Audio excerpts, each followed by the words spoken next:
If you fail, you've not lost anything. And if you achieve and make it good, the possibilities are endless. Everything leads up to a point, and there's steps that you have to take, basically, and just remind yourself of the steps. Should I do this? Should I not do this? I'm just going to experience it. Of course I'm insecure. Everyone I know is insecure.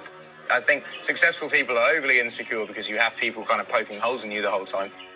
I think because most men that I know are insecure, but for fear of being called a precious little snowflake, would never say anything. And my dad always said to me, like, if you don't need to get a degree to do a job, then go out and experience it. Like, you know, if you want to be a doctor, go and get your grades and stuff. But if you want to be a musician, your education is going to come from doing shows, writing songs, practicing, meeting people, networking. So just start off as early as possible and do that. Theory about the 10,000 hours theory. When I first started out, I saw Damien Rice in concert. I mentioned it in a song. I said, I won't stop till my name's in lights, Stadium Heights with Damien Rice. And literally, like, I watched him and was like, I want to do that one day. And wrote a million songs, did a million gigs, ended up kind of doing a similar thing. But it literally came from writing a song a day or 2 songs a day or 5 songs a day and just getting all these songs out of me, doing a million gigs, sometimes 3 gigs a day. We did 6 gigs a day one year at Glastonbury. But I think you view it as a dirty tap. When you switch a dirty tap on, it's going to flow shit water out for a substantial amount of time, and then clean water is going to start flowing, and now and then you'll get a bit of shit, but as long as it gets out of you, it's fine. So with songs, you're going to write songs at the beginning. My songs were terrible. My raps were terrible. Like, I've listened to it the other day, it was awful.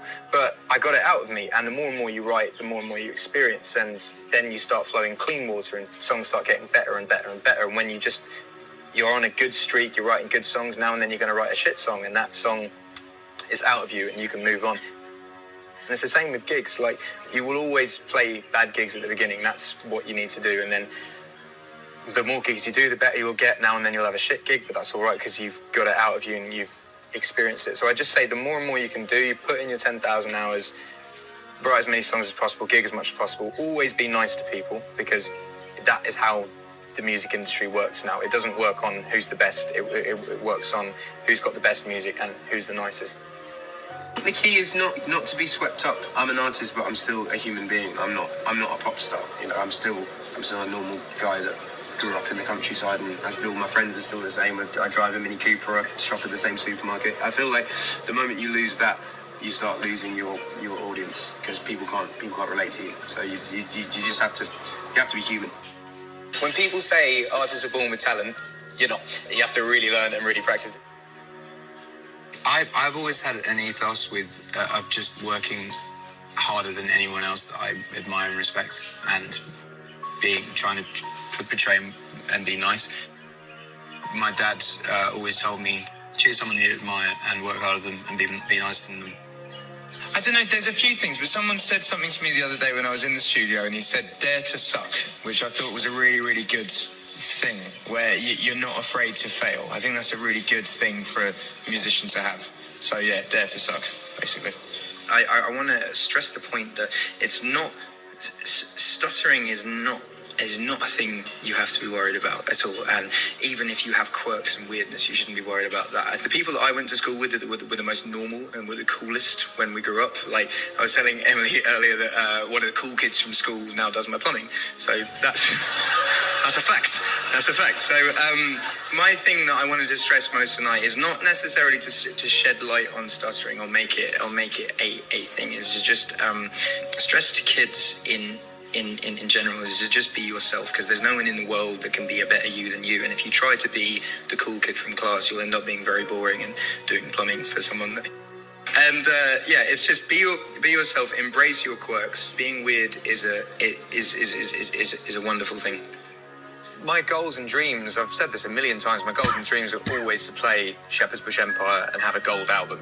And with the week the album came out, we played Shepherd's Bush Empire and the album went gold. And then from there, it's just kind of gone. So it's quite easy for me to be myself, because I've been every step of the way. Every time I've been myself, I've had success in it. But I think it's hard when you've had a lot of success musically, maybe doing something that you didn't believe in 100%. You know, sometimes the success that you find isn't actually you being yourself. But also, I think it's the fake it till you make it attitude of, if you let people think you're successful, then you will eventually become successful. my pain might be different to someone else's. It might not be on the scale of anyone else's, but it still creates music. I don't really see the point of making music if it's not an expression of self or a form of therapy. You know, it's like, if I have a bad day, I want to write a song. I don't want to write a song to have a hit. I want to write a song because I want it to make me feel better. When you're angry with something, you write either an email or a letter to that person, and then you just write everything down, and then you don't give it to them. It's just about getting it out, and it just makes you feel better. You have it, you read it, you rip it up, you're done. All creatives are prone to real ups and downs, because you have a part of your brain that you open to write a song, that you let these really personal emotions out to write the song. But then that part doesn't close sometimes, so you are just, you feel so much, and you are up and down and up and down. And my highs are really high, but my lows are really, really low. And I got really low and realised that the thing that made me happy was writing songs and getting those feelings out again.